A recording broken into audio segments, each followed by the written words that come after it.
माग भामबादाने। हम सिर्फ आशीर्वाद देने आते हैं, लेकिन अगर श्राद्ध न हुआ तो हम शांति नहीं, श्राप बनकर लौटेंगे। आज हम आपको सुनाने जा रहे हैं पितृपक्ष की अद्भुत और पावन कथा। यह कथा केवल सुनने मात्र से ही मनुष्य के जीवन के सब पाप नष्ट हो जाते हैं। जो भी व्यक्ति श्रद्धा और मन से इस कथा को सुनता है, उसके ऊपर यदि पितृदोष हो तो वह समाप्त हो जाता है। उसके जीवन के सारे दुख, दरिद्रता और विघ्न बाधाएं मिट जाती हैं। उसके घर में सुख समृद्धि का वास होता है और धन धान्य की कभी कमी नहीं रहती। यह कथा सुनने वाले को पूर्वजों का आशीर्वाद मिलता है और उसका जीवन खुशियों और सौभाग्य से भर जाता है। पितृपक्ष का महत्व अत्यंत गहरा है। शास्त्रों में कहा गया है कि इस समय हमारे पूर्वज स्वयं धरती पर आते हैं और अपने वंशजों से तर्पण और स्मरण की अपेक्षा करते हैं। जब हम उनका विधिपूर्वक स्मरण करते हैं तो वे संतुष्ट होकर हमें आशीर्वाद देते हैं। उनके आशीर्वाद से जीवन में सफलता, शांति और प्रगति का मार्ग प्रशस्त होता है। लेकिन यदि उन्हें भुला दिया जाए तो उनका असंतोष परिवार में दुख और विघ्न बढ़ा देता है। इसीलिए पितृपक्ष केवल एक धार्मिक पर्व नहीं, बल्कि यह हमारे पूर्वजों के प्रति कृतज्ञता व्यक्त करने का सर्वोच्च अवसर है। यही महान कथा भगवान श्री कृष्ण ने अपने प्रिय वाहन गरुड़ जी को सुनाई थी। जब गरुड़ जी ने विनम्र भाव से भगवान से प्रश्न किया, हे प्रभु, पितृपक्ष का इतना महत्व क्यों है? इसमें क्या रहस्य छुपा है और क्यों कहा जाता है कि इसे मानने से जीवन के सारे दोष मिट जाते हैं? तब भगवान श्री कृष्ण ने मधुर मुस्कान के साथ कहा, गरुड़, पितृपक्ष का महत्व शब्दों में नहीं समा सकता। इसे समझने के लिए तुम्हें एक कथा सुननी होगी। इस कथा को सुनने मात्र से ही पितृदोष समाप्त होते हैं, जीवन से दुख और दरिद्रता दूर हो जाती है और घर परिवार में सुख और समृद्धि का वास होता है। और फिर भगवान श्री कृष्ण ने गरुड़ जी को वह अद्भुत कथा सुनानी प्रारंभ की। दोस्तों, आप भी इस कथा को ध्यानपूर्वक अवश्य सुनें। इस कथा के श्रवण मात्र से मनुष्य के सभी पाप और दोष नष्ट हो जाते हैं। पितृदोष से मुक्ति मिलती है, सभी कर्ज उतर जाते हैं और धन, धान्य तथा संपत्ति की प्राप्ति होती है। साथ ही सुंदर और गुणवान पत्नी का लाभ होता है। संतानहीन को संतान की प्राप्ति होती है। यह कथा अत्यंत महान है और विशेषकर पितृपक्ष में इसका श्रवण अवश्य करना चाहिए। इस कथा के सुनने से पितरदेव प्रसन्न होकर वरदान देते हैं। श्री कृष्ण कहते हैं, हे गरुड़, प्राचीन काल की बात है। रुचि नामक एक राजा थे। उन्होंने संसार के मोह माया को त्याग दिया और निर्भय होकर ब्रह्मचर्य का पालन करते हुए पृथ्वी पर विचरण करने लगे। वे संसार की सभी भोग विलास की वस्तुओं को छोड़ चुके थे। उन्होंने घर गृहस्थी से भी नाता तोड़ लिया था। वे केवल एक बार भोजन करते और अधिकतर वन में ही विचरण करते रहते थे। राजा रुचि को ऐसा वैराग्य धारण किए देख उनके पितृगण अत्यंत दुखी हो गए। उन्होंने सोचा, हमारा वंशज यदि इस प्रकार संन्यास ले लेगा तो वंश की वृद्धि कैसे होगी? इससे तो वंश नष्ट हो जाएगा। इस चिंता से व्याकुल होकर उन्होंने निश्चय किया कि वे स्वयं जाकर राजा रुचि से मिलेंगे और उन्हें वैराग्य का त्याग करने के लिए समझाएंगे।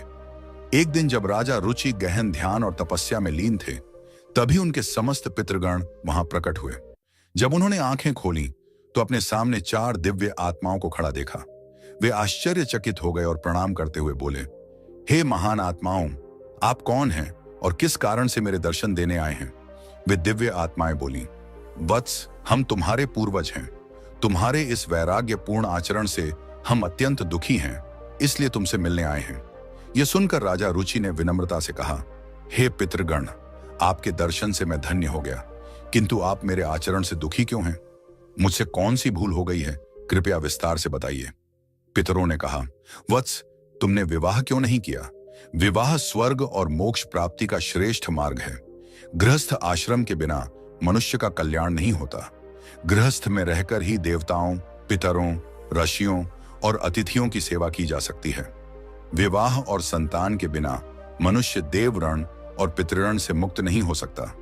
संतान उत्पन्न किए बिना स्वर्ग की प्राप्ति असंभव है। यदि तुमने विवाह नहीं किया तो मृत्यु के बाद तुम्हें नरक मिलेगा और अगले जन्म में भी दुख भोगने पड़ेंगे। राजा रुचि ने उत्तर दिया, हे पितरों, विवाह करना अत्यंत दुखदायी है। इससे पाप बढ़ता है और अंत में अधोगति मिलती है। इसी कारण मैंने विवाह का त्याग किया है। स्त्री के साथ संबंध करने से मुक्ति नहीं मिलती। जो व्यक्ति अविवाहित रहकर विद्या अर्जित करता है और ज्ञान से आत्मा को शुद्ध करता है, वही श्रेष्ठ है। इसीलिए मैंने ब्रह्मचर्य का मार्ग चुना है। यह सुनकर पितरों ने कहा, वत्स, तुम्हारी बात उचित है कि इंद्रियों को वश में रखकर आत्मा को ज्ञान से निर्मल करना चाहिए, किंतु यह कल्याण का पूर्ण मार्ग नहीं है। यज्ञ, तप और दान के द्वारा अमंगल दूर होते हैं। जो शुभ और अशुभ कर्म फल की इच्छा रहित होकर किए जाते हैं, वे बंधन का कारण नहीं बनते। पूर्व कर्म का क्षय केवल भोग से ही होता है। पूर्व जन्म का जो पुण्य कर्म है, वह सुख दुख का भोग करने से निरंतर क्षीण होता रहता है। तब अर्षि रुचि ने कहा, हे पितामह, वेदों में कर्म मार्ग के प्रतिपादन द्वारा अविद्या और माया की पुष्टि की गई है। फिर आप मुझे विवाह करने के लिए क्यों प्रेरित कर रहे हैं? विवाह करने से तो मेरा अनिष्ट ही होगा। पितरों ने उत्तर दिया, वत्स, यह सत्य है कि कर्म अविद्या है, किंतु विद्या प्राप्त करना भी एक प्रकार का कर्म है। शास्त्रों में जो विहित कर्म बताए गए हैं, सज्जन पुरुष उनका उल्लंघन नहीं करते। उन्हीं के पालन से मोक्ष की प्राप्ति होती है। शास्त्रों में विवाह का आदेश दिया गया है। विवाह न करने वाले पुरुष को मुक्ति नहीं मिलती। संतान के बिना मोक्ष संभव नहीं है। संतान के द्वारा किए गए श्राद्ध कर्म से ही पितरों की तृप्ति और पुरुष को मुक्ति मिलती है। इसलिए हे पुत्र, तुम विधि पूर्वक विवाह करो। यदि विवाह नहीं करोगे तो तुम्हारे सभी कर्म व्यर्थ हो जाएंगे और तुम विफलता को ही प्राप्त करोगे। हमारे वंश के नष्ट होने पर हम पितरों की आत्माएं भी अतृप्त रह जाएंगी। पितरों ने आगे कहा, वत्स, विवाह करके संतान उत्पन्न करने से ही तुम अपने पितरों को संतुष्ट कर सकोगे। श्री कृष्ण कहते हैं, हे गरुड़। पितरों के ऐसे वचन सुनकर श्री रुचि को बड़ी ग्लानि हुई और उन्होंने विवाह करने का निश्चय किया। तब उन्होंने अपने पितरों से कहा, हे पितृगण, अब मैं वृद्ध हो गया हूं, मुझे कौन अपनी कन्या देगा? वैसे भी वृद्धावस्था में विवाह करना अत्यंत कठिन है। पितरों ने कहा, हे वत्स, यदि तुमने हमारे वचनों का पालन नहीं किया तो हम पितरों का पतन हो जाएगा और तुम्हारी भी अधोगति होगी। इतना कहकर वे अदृश्य हो गए। श्री कृष्ण कहते हैं, हे गरुड़। पितरों की बातें सुनकर और श्री रुचि अत्यधिक व्याकुल हो उठे। वे अपने पितरों की मुक्ति के लिए विवाह करने का विचार करते हुए कन्या की खोज में पृथ्वी पर विचरण करने लगे, किंतु उन्हें कहीं भी योग्य कन्या न मिली। बार बार पितरों के वचनों को याद करके वे चिंता में डूब जाते और सोचते, अब मैं क्या करूं, कहां जाऊं? मेरे पितरों की मुक्ति के लिए कौन स्त्री मुझसे विवाह करेगी? बहुत देर तक मनन करने के बाद आर्षि रुचि ने ब्रह्मा जी की तपस्या करने का निश्चय किया। उन्होंने 100 वर्षों तक वन में घोर तपस्या की। उनकी कठोर साधना से प्रसन्न होकर जगत पिता ब्रह्मा जी उनके समक्ष प्रकट हुए और बोले, हे रुचि, मैं तुम्हारी तपस्या से प्रसन्न हूं। जो भी अभिलाषा हो बताओ, मैं अवश्य उसे पूर्ण करूंगा। ऋषि रुचि ने विनम्रता पूर्वक प्रणाम करते हुए कहा, हे परमपिता, मेरे पितरों ने मुझे संतान उत्पन्न करने का आदेश दिया है, किंतु मुझे विवाह योग्य कोई कन्या नहीं मिल रही। कृपया मुझे एक कन्या प्रदान करें ताकि विवाह करके मैं संतान प्राप्त कर सकूं। तब ब्रह्मा जी बोले, हे विप्र, तुम स्वयं संसार के प्रजापति बनोगे। तुम्हारे द्वारा प्रजा की सृष्टि होगी। तुम्हारे पितरों ने जो कहा है वह सत्य है। तुम्हें विवाह करना चाहिए। इस अभिलाषा को मन में रखते हुए पितरों की पूजा करो। वे प्रसन्न होकर तुम्हें उत्तम स्त्री प्रदान करेंगे और तुम्हारी इच्छा पूर्ण होगी। इतना कहकर ब्रह्मा जी अंतर्ध्यान हो गए। ब्रह्मा जी के वचन सुनकर आर्षि रुचि ने निश्चय किया कि वे पुनः अपने पितरों को प्रसन्न करेंगे। वे एक नदी के तट पर पहुंचे और एकांत में बैठकर अपने पितरों का तर्पण किया। तर्पण के बाद एकाग्र चित्त होकर वे भक्ति पूर्वक पितरों की स्तुति करने लगे। श्री कृष्ण कहते हैं, हे गरुड़, आर्षि रुचि ने जो स्तुति अपने पितरों के लिए की, उसे प्रत्येक मनुष्य को ध्यान पूर्वक सुनना चाहिए। यह स्तुति सब पापों और दोषों को नष्ट करने वाली है।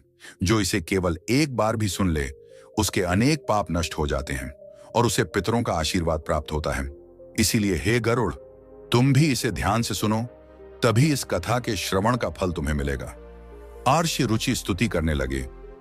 जो अधिदेवता के रूप में विद्यमान रहते हैं और जो श्राद्ध के अवसर पर देवताओं से स्वधा द्वारा तृप्त किए जाते हैं, उन सभी पितृगणों को मैं प्रणाम करता हूं।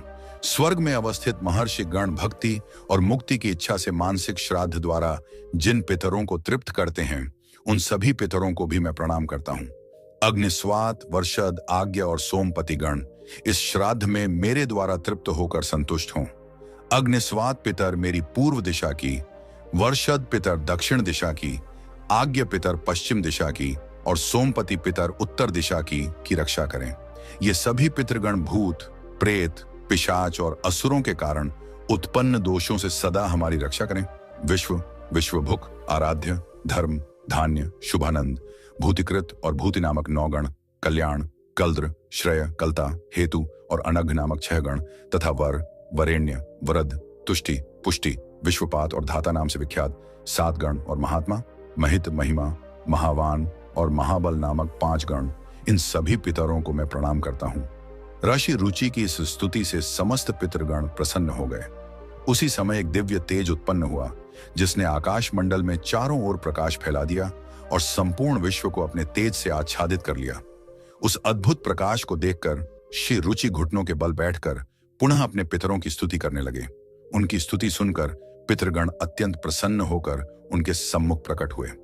अर्षि रुचि ने पुष्प, गंध और विविध नैवेद्य अर्पित किया। पितरों ने उन्हें स्वीकार किया और प्रकट होकर कहा, हे पुत्र, तुम्हारी स्तुति से हम अत्यंत प्रसन्न हैं, इसलिए अब निसंकोच अपनी इच्छा बताओ। नतमस्तक होकर ऋषि रुचि ने कहा, हे पितृदेव, ब्रह्मा जी ने मुझे सृष्टि की रक्षा के लिए प्रजापति बनाया है, इसलिए मैं गुणवान, चरित्रवान और योग्य पत्नी की कामना करता हूं, जिससे संतान उत्पन्न करके मैं अपना और अपने पितरों का हरण चुका सकूं। तब पितरों ने कहा, वत्स, इसी स्थान पर इसी क्षण तुम्हें उत्तम और मनोरमा पत्नी की प्राप्ति होगी। उसी से तुम्हें एक तेजस्वी पुत्र उत्पन्न होगा जो बुद्धिमान और बलशाली होगा। उसका नाम रोच होगा और वह तीनों लोकों में प्रसिद्ध होगा। उसके भी अनेक महापराक्रमी और पृथ्वी का पालन करने वाले पुत्र होंगे। यह कहकर समस्त पितृगण आशीर्वाद देकर अंतर्ध्यान हो गए। पितरों के अंतर्ध्यान होते ही उनकी कृपा से उसी समय नदी के मध्य से एक अद्भुत दृश्य प्रकट हुआ। वहां से प्रमलोचा नामक एक अत्यंत सुंदर, मन को मोह लेने वाली अप्सरा प्रकट हुई। वह महात्मा रुचि के समीप आई और मधुर वाणी में बोली, हे तपस्वी श्रेष्ठ, वरुण के पुत्र महर्षि पुष्कर की एक अतिशय सुंदर कन्या है जिसका नाम मानिनी है। मैं उसी रूपवती कन्या को आपके लिए भार्या स्वरूप प्रदान करती हूँ। आप उससे विवाह करें। उस कन्या से आपको अतिशय बुद्धिमान पुत्र उत्पन्न होगा जिसका नाम मनु होगा। इसके बाद प्रजापति रुचि ने उस अप्सरा द्वारा प्रदत्त कन्या मानिनी से विधिपूर्वक विवाह किया। श्री कृष्ण कहते हैं, हे गरुड़, इस प्रकार आज श्री रुचि ने अपने पितरों को प्रसन्न करके योग्य पत्नी प्राप्त की और अपने वंश की वृद्धि की। इसके बाद भगवान श्री कृष्ण ने गरुड़ जी को पितरों को प्रसन्न करने के अनेक उपाय बताए। उन्होंने कहा कि ये उपाय मनुष्य के जीवन से पितृदोष को समाप्त करते हैं और पितरों की कृपा प्राप्त करने में सहायक होते हैं। श्री कृष्ण ने कहा, पितरों को प्रसन्न करने का सबसे पहला और मुख्य उपाय तर्पण है। तर्पण का अर्थ है पितरों को जल अर्पित करना। पितृपक्ष में पवित्र जल लेकर काले तिल, दूध और कुश के साथ पितरों का आह्वान करते हुए श्रद्धा से जल अर्पण करना चाहिए। तर्पण करते समय एयुएम पितृभ्यः स्वधा मंत्र का उच्चारण करने से पितर प्रसन्न होकर आशीर्वाद देते हैं। उन्होंने आगे कहा, श्राद्ध कर्म पितरों की तृप्ति के लिए अत्यंत आवश्यक है। इसमें पितरों के निमित्त सात्विक भोजन, फल और वस्त्र अर्पित किए जाते हैं। श्राद्ध करने वाले को ब्राह्मणों को भोजन कराना चाहिए और उन्हें वस्त्र व दक्षिणा देकर आशीर्वाद लेना चाहिए।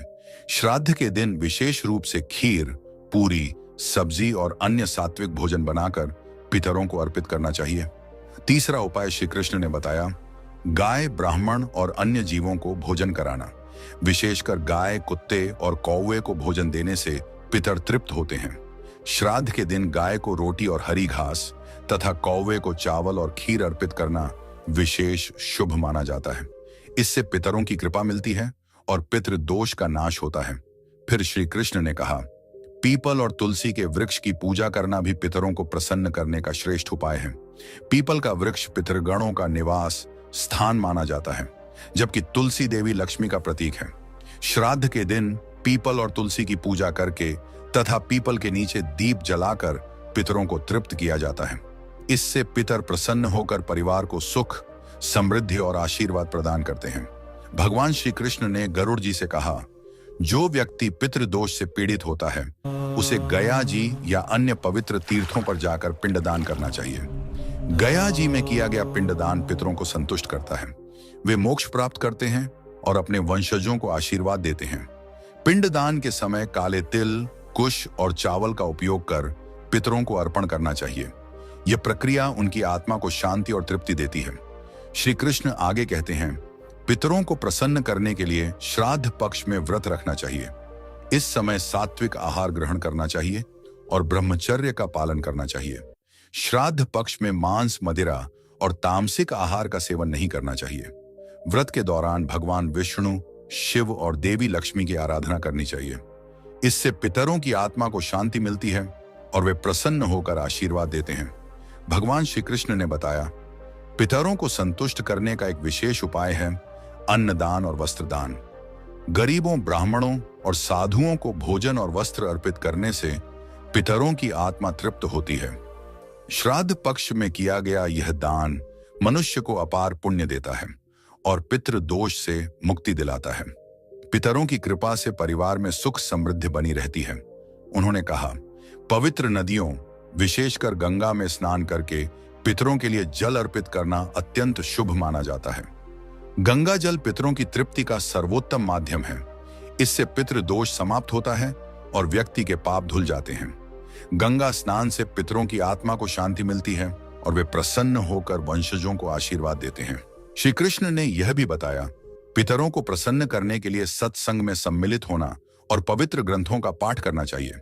विशेष रूप से भगवत गीता का 11वां अध्याय पढ़ना अत्यंत लाभकारी है। इसके पाठ से पितरों की आत्मा को शांति मिलती है और वंशजों पर उनकी कृपा बनी रहती है। भगवान श्री कृष्ण ने अंत में कहा, जो भी व्यक्ति इन उपायों को श्रद्धा और विश्वास के साथ करता है उसे जीवन में सभी प्रकार के सुख और समृद्धि प्राप्त होते हैं। पितृदोष से मुक्ति मिलती है और परिवार में शांति बनी रहती है।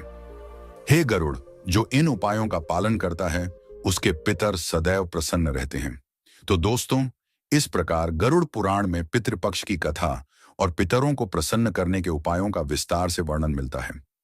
यह कथा हमें सिखाती है कि पितरों की सेवा और तर्पण करना हर मनुष्य का परम कर्तव्य है। दोस्तों, उम्मीद है आपको यह कथा और जानकारी पसंद आई होगी। अगर अच्छी लगी हो तो इसे लाइक करें, परिवार और दोस्तों के साथ शेयर करें और ऐसी ही आध्यात्मिक जानकारियां पाने के लिए हमारे चैनल को सब्सक्राइब करना न भूलें। आपका धन्यवाद।